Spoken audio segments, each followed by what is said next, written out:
just come from the Umayyad Jami al-Umawi Salahuddin.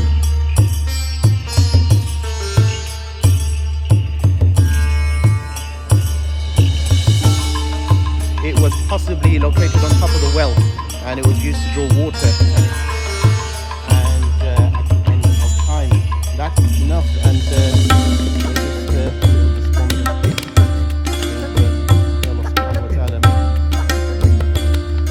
bullet holes.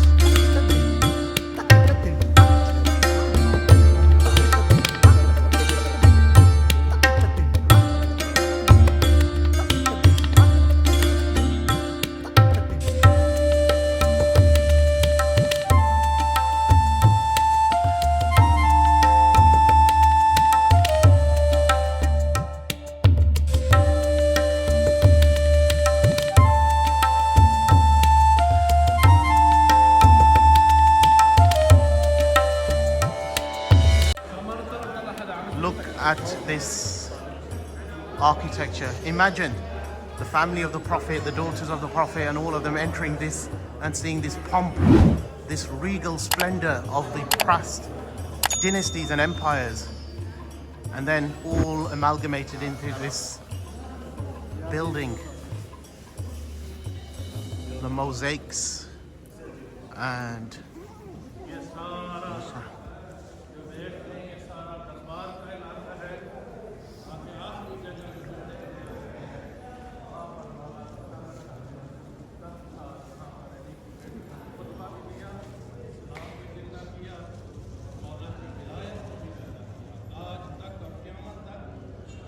it's amazing that this is the place where Lady Zainab Salamullahi alayha came and preached to Yazid the tyrant. Despite all of this pomp, and it is amazing, the eye is absolutely dazzled by the beauty of this area, the structures, the artwork, the mosaics, the colors, the size, the planning, the aesthetics of it all. She came and delivered her speech here. This is the place where she gave her sermon, and for me, this is what this place represents. You can see how it was a basilica. The design is very, very oriented in terms of a basilica, and then the Umayyads added their touches to it, and they were good builders. There's no doubt the Umayyads, Abdul Malik bin Marwan, who had the Dome of the Rock built, and the Al-Aqsa built, and various other structures were built. There's absolutely no doubt they were great builders. And just look at the mosaics.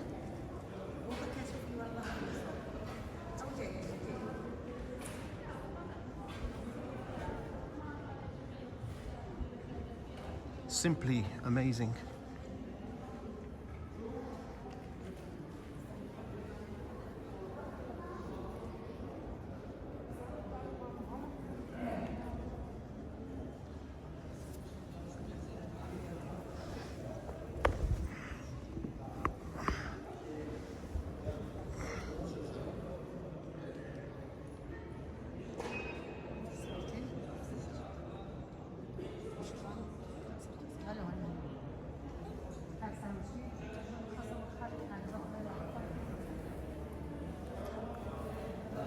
And this is a place where a lot of people come to recollect the events of the household of the Prophet. But also there's a lot of tourists, so you'll see this interesting mix of people weeping, crying, and finding this a place where they're overwhelmed by the emotion of it all. At the same time, you find people who are just overwhelmed by the beauty of it all. Shukran.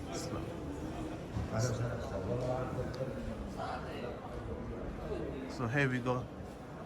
So a lot of people here are just here for praying and other reasons, and some people are here as something called a ziyarah, a visitation.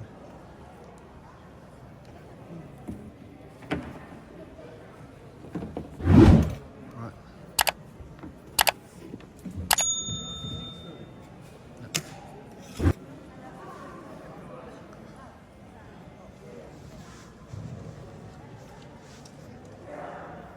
Just look at this building.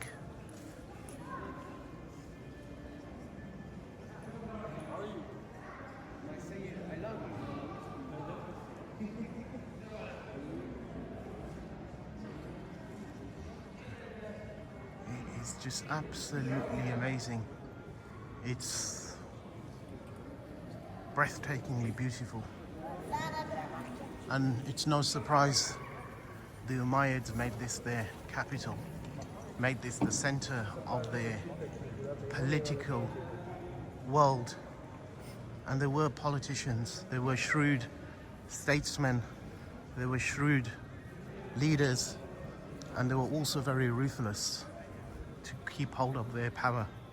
And it's one of the oldest and earliest places of continuous worship in Islam, just like Al-Aqsa was, and the Dome of the Rock was the first structure to be built as a dedicated mosque and as an architectural artifact of Islamic civilization.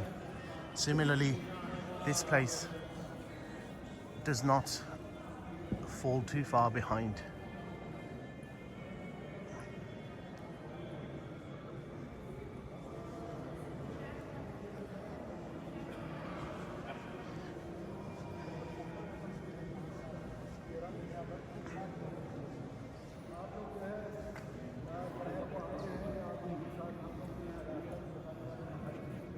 Ottoman additions there, as you could see.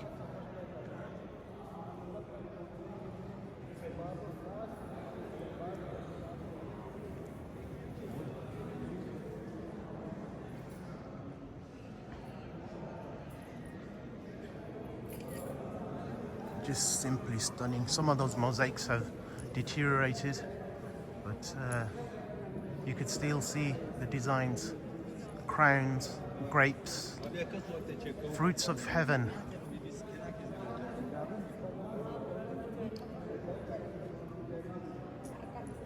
The lighting is a little weak in here. That's the dome there. The stained glass windows over there.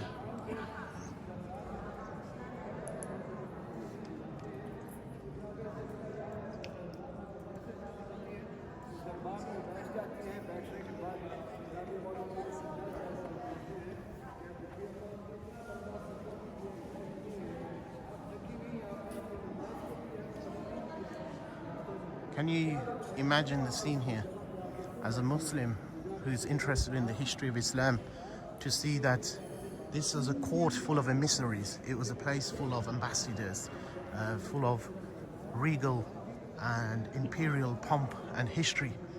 And those people who were leading the Islamic world at that time had martyred Hussein and ordered his martyrdom from here. So Yazid was sat here, a man who enjoyed gambling, who enjoyed drinking alcohol and sports, and a man, wild hunting sports, and a man who was very much detached from the austere, spiritual, ascetic message of the Prophet. A man who enjoyed this regal lifestyle, a lifestyle which involved the arrogance and pomp of life. And he was very much detached from the values, ideals, and spirit of Islam. And when the sons and daughters of the Prophet came here as captives, it's a very strange, surreal scene that just a mere 50 odd years after him, the family of the Prophet are brought here in such a state where they are captive, bound, and demeaned and debased and humiliated. But it is impressive how the great lady Zainab, the granddaughter of the Prophet, delivered a fiery sermon, and then the great grandson of the Prophet, Ali bin Hussein al-Zainul Abidin, delivered an unbelievable sermon and shook this palace, and silence overtook this place.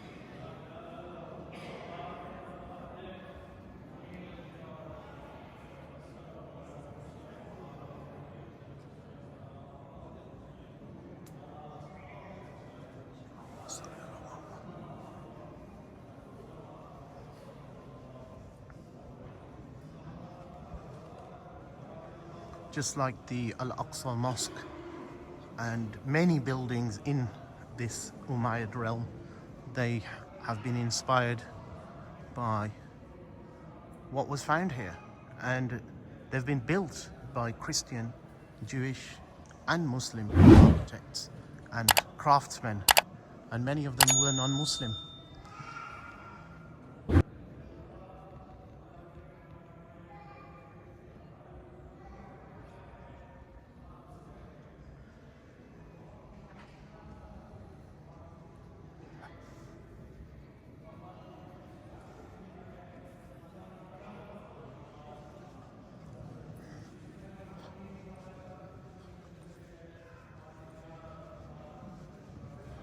We have the head of John the Baptist over here, and it's an interesting story relating to John the Baptist because he is considered a great prophet by Jews, Christians and Muslims.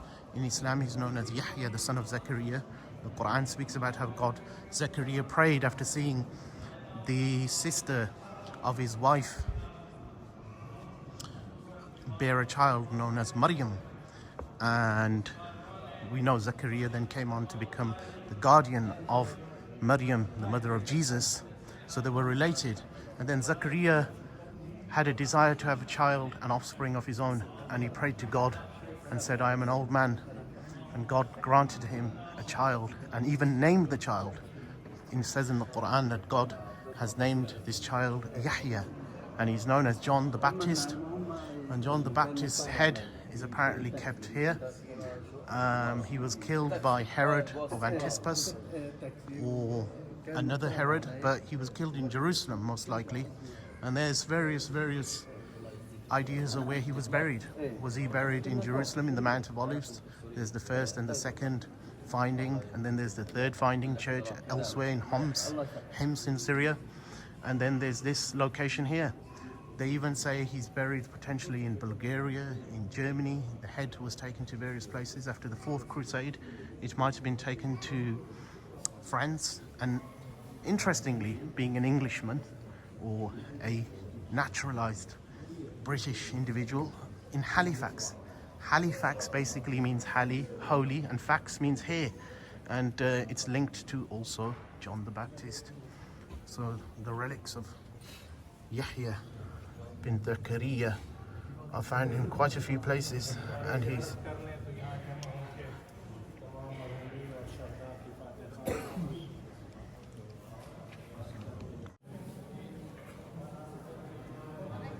I'm not too sure what this is, but some sort of old, maybe a candle, lantern or heater of some sorts.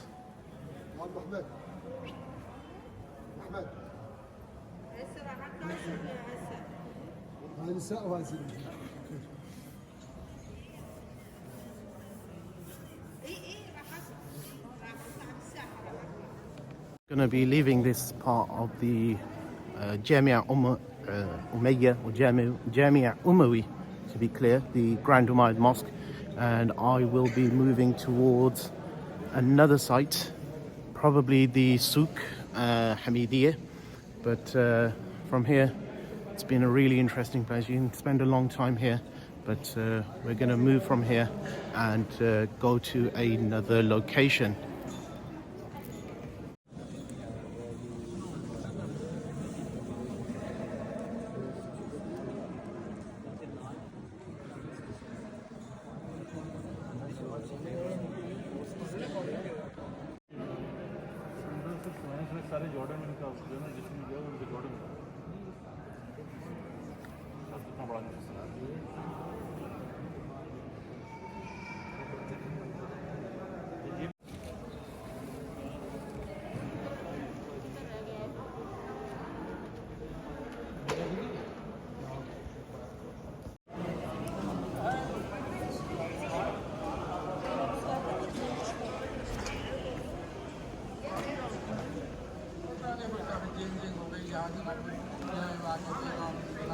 It is known as the Minar of Isa. Maybe Jesus will come back in a end of times prophecy, but it's again a story.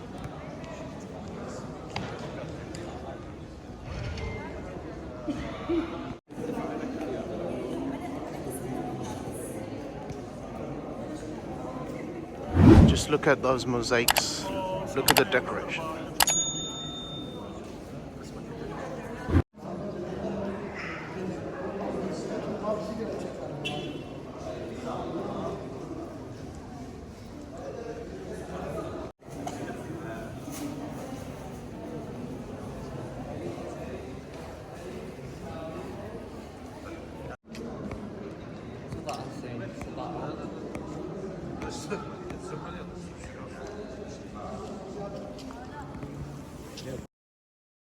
Behind me, just look at the pomp and look at the splendor of this amazing place, Al-Jami Al-Umawi, the Grand Umayyad Mosque, the pearl in the history and civilization and culture of Syria. Amazing, absolutely breathtaking. Just look at the angle from here.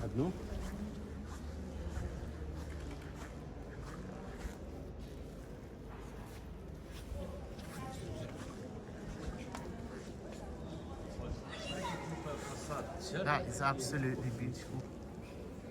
Look at the facade.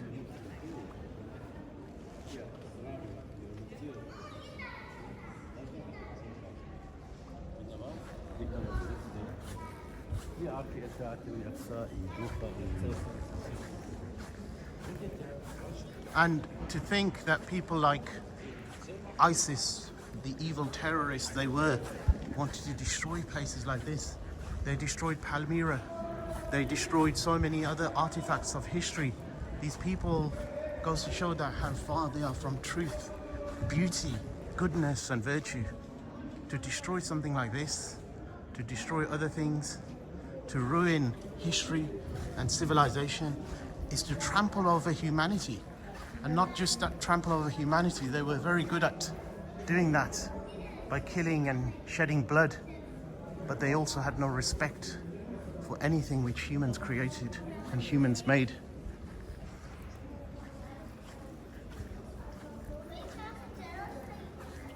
So here we are, have another artifact. Abdurrahman Uthman al-Hamawi. When this mosque was being built, after it was burnt and there was a fire, these are some of the original parts of it.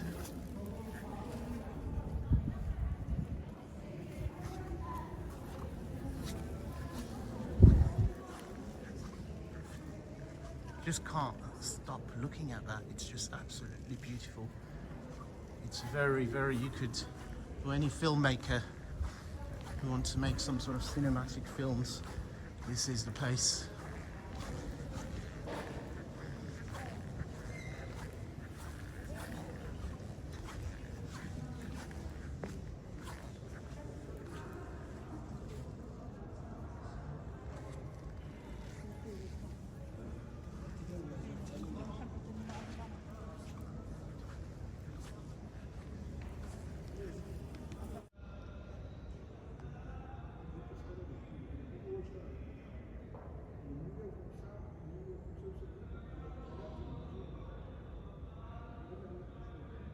I just feel like I've been transported back in time.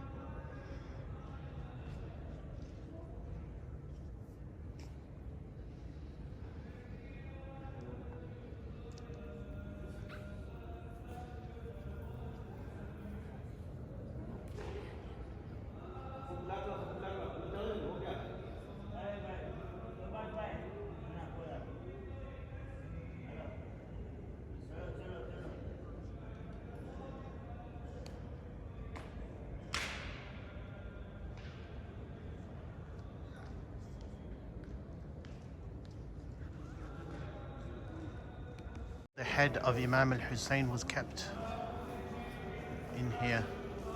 So we're going to go inside and have a look at the place where the head of Hussein alayhi salam, the beloved grandson of the Prophet, was kept.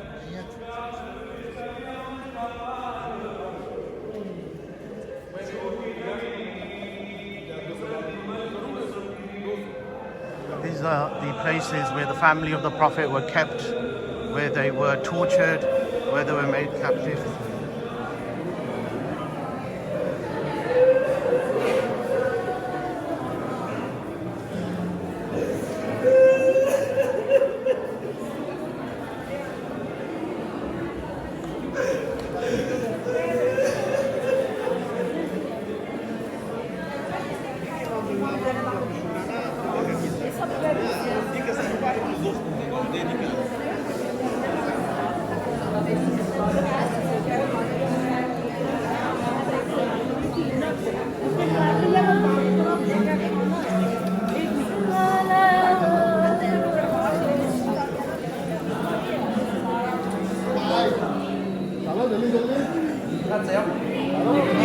Very great.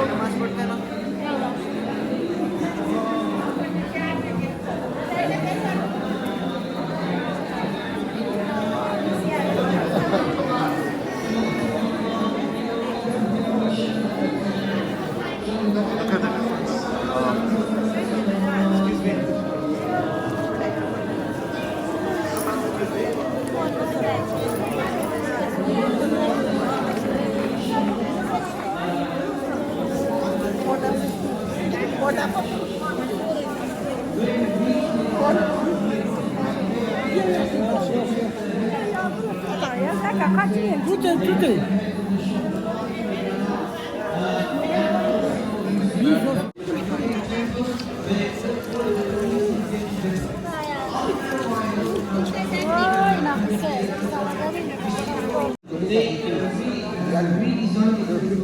And then it became known as the temple of Jupiter. Then we see actually within this time frame of the Romans before Islam, pre-Islam, we see that This is a place where the head of Hussein was kept, and this is the location where the son of Hussein would deliver speeches and would remind people of the station of the family of the Prophet and their great position within the divine plan of Allah subhanahu wa ta'ala. So this place was considered a place where the captives were kept, where they would pray, where they would eat, sleep, and alongside it they kept the head of Hussein. And probably here, maybe even the young daughter of Hussein passed away crying for her father in this location.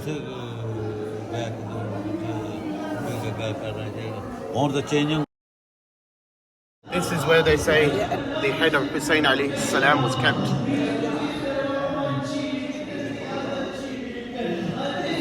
And this is where the family of the Prophet were made to stay as captives.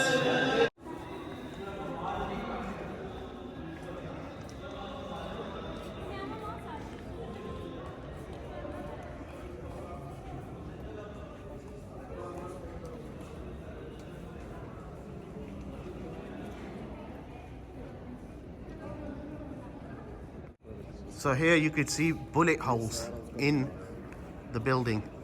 This is a poignant reminder of what's been going on here. So bullet holes, and there's other bullet holes elsewhere as well around the building where fighting has taken place. Bullet holes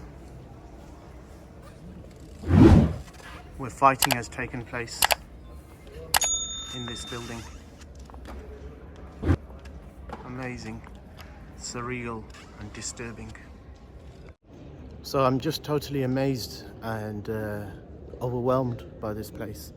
How Islamic architecture first developed in the early history of Islam, how the Umayyads, who were the first dynasty of Islam, came and made this their center and were influenced heavily by Roman, Byzantine, Sasanian architecture. Not just that, their systems of life. A lot of the Muslim structures of civilization that began under the Umayyads, who were the first dynasty and who began to form the civilization, the art, culture of Islam, they used a lot of the systems, patterns of life and structure which had been left by the Romans, by the Byzantines, and even Sassanians. So, such as, for example, the idea of barid, which we call that system which was used is very similar to what the Romans had already instituted in the areas. A lot of the subjects were non-Muslims. A lot of the areas that were governed were still under pretty much the same patterns and methods of life that had already been there. So it's an amazing place, and being here in Syria right now in this very ancient and very old antique place it's surreal, but you can't detach yourselves from the live realities, the realities around you, the realities of what's going on, the war and everything. History is a stark reminder of things. It tells us and teaches us, and we should really always try and learn from history, but it has a funny way of repeating itself. Just going to end the vlog for this particular video here. We've had a very nice view of the Jamia Umayyad. We're going to move on to the next location, and I'll see you in the next location. I have one of the khadims here who has been here for 30 years looking after this particular Jamia al-Umayyad, and I've asked him how things are. Alhamdulillah. As you can see, a lot of people are, they live in a place which is full of all sorts of things, so they're not very keen on talking, but we can have a lot of chat with people off camera. You find most people don't want to speak, but this is a sad reality of things. So half of this was a mosque when the Umayyads took over, and the other half became a church. And this is a well, and this particular rock, I've just asked the khadim, he said it was possibly located on top of the well, and it was used to draw water, and it was the stone on the top of the well. And the minar relating to Sayyiduna Isa alayhi salam is that one over there, where he will come and at the end of times. That is Minara Isa alayhi salam. I tried to interview the khadim and ask him more about the location, the history, and about how things are, but people aren't willing to talk, and you can understand why.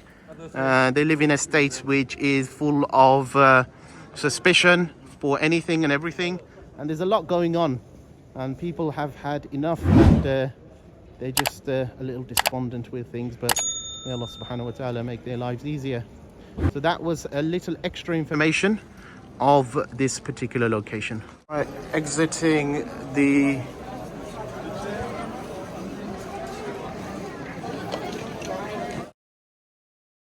we've just come from the the Umayyad Jamia al-Umayyad. Salahuddin Dari is on that way, and we're going towards the Haram of Hadrat Ruqayya or Muqam Sayyida Ruqayya, and that's where we come from, and we're going this way.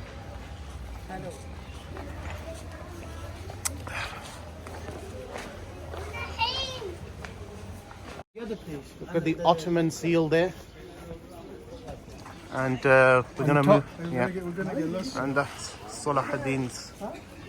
It's closed, can't go inside. And there's the remnants of the Temple of Jupiter. 3,000 years old, this building, or the earliest signs of this building are 3,000 years old. Prior to Jesus, that is. So it's 5,000 years old. 3,000 years prior to Jesus. But archaeology is not done, given that most of the city is underneath, and archaeology is not really popular amongst Muslims, to be honest.